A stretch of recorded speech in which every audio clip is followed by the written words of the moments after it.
I'm Tom from Pack Hacker, and in this video we're taking a detailed look at the Bihn Shadow Guide V2. Check out packhacker.com for more information. I'll leave a link down in the description below. We're going to get into every little detail of this bag, which we just got our hands on because it's a new release. Let's check it out.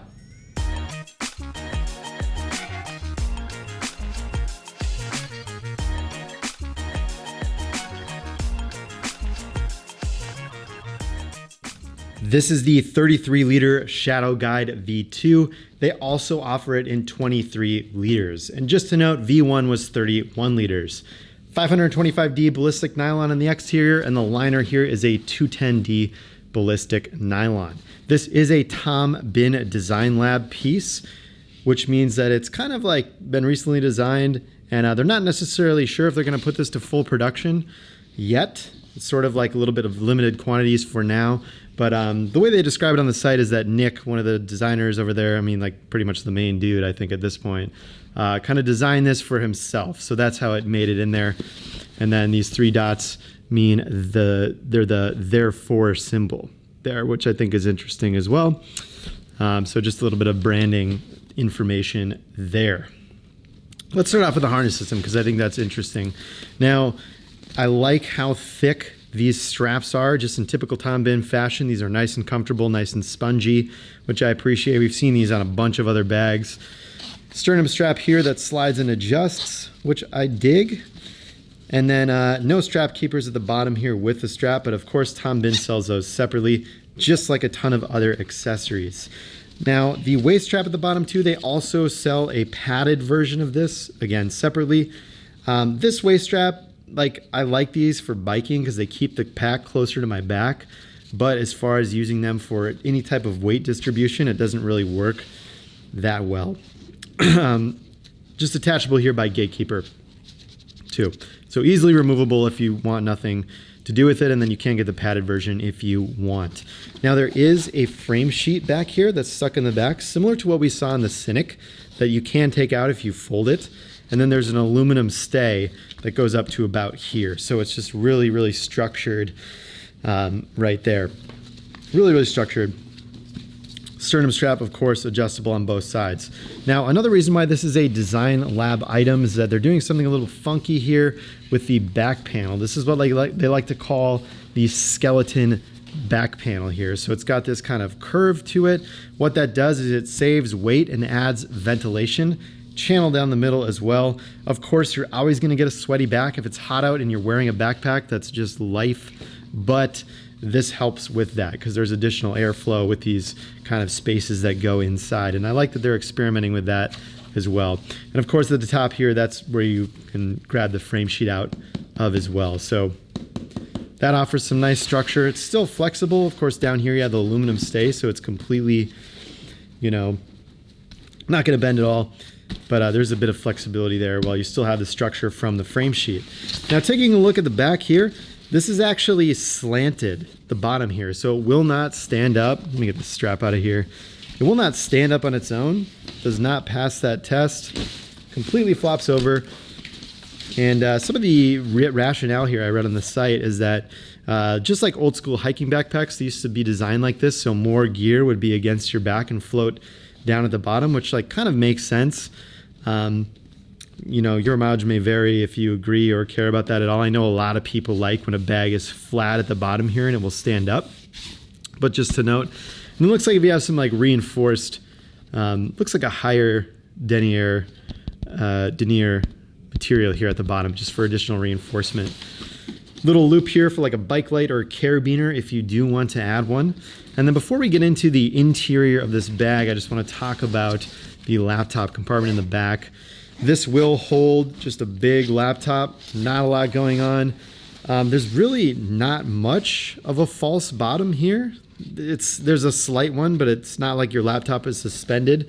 I mean, that goes pretty much way down to the bottom of the bag. So I kind of like when bags just have a little bit more suspension there for a laptop, personally. Let me zip that up. I like the zipper pulls. Bihn usually provides separate zipper pulls if you want to exchange them. But here they were like, no, we're going black on black. We're going to keep it streamlined. Kind of goes along with the shadow concept too. It's just this little paracord and grippy loop, whereas you'd usually just thread Tom Bihn zipper pulls through the already metal piece. So I like that. Definitely goes along with the shadow concept that they're going for with this bag. And then let's just talk about this top brain part. So if that's a little bit looser, this can just flop around all over the place. If I tighten it down a little bit, it can still flop around. And you're gonna get kind of like that saggy look to it too if you got this heavy part at the top. I know some bags do this, so up to you if that's a deal breaker. I personally don't love that look. It looks a little sloppy to me. But you know, your mileage may vary based on how much you care about that. But if you tighten this thing down, you could stick like a jacket in here if you want to keep it handy and close. But if you tighten that down, you definitely get a little bit of a different look. You know, that's slanted way down. And then, I mean, that's pretty much locked into place. I shook it harder there, but that's pretty locked into place there. Because I was like, why isn't this attached up here? You know, I'm not a backpack designer, but this is like a lot of space between these two pieces, and good thing it's adjustable for sure. I mean, it makes sense. That's why it's anchored down here, because of the design of the main compartment, but we'll get to that in a second. And then the top part here, this brain is accessible from the back, so you can unzip it here. I keep getting caught around this zipper pull. Like I said, I haven't tested this a ton. I haven't had any real world usage. I just want to make this video so you can take a look since this is new. Didn't see much video content about this bag yet, so I just want to give you a look on what's inside. I think I'd have better thoughts on this corner piece after testing it for our standard 2 weeks. This is just our initial thoughts. 2 O-rings at the top here. I have the larger HLT in here just so you can kind of see the size. Let me set that off to the side. Big empty space here at the top. Not a ton going on, but you can customize it as you see fit with these O-rings and, like, you know, the millions upon millions of additional accessories that Tom Bihn sells, which we really dig as well. So let me close that off. Set this to the side. And then if we, that was kind of loud, open up this brain part here, you can see that there are 2 zippers on each side with pockets about the dimensions of what you see with the sewn in here. So I open those up, see that pocket on the side, pretty good space, stick like a phone in there, snacks. Each one has an O-ring as well if you want to take advantage of that system. So let me close this up. Little nylon strap webbing there at the top as well. Now we're getting onto the main event. I like this little drawstring manager, little triangular kind of shape thing. I've never seen one of this shape before, but you kind of press down, pull it open, top loading bag. You got this kind of bungee cord system at the top that opens right up. And this bag is just so simple.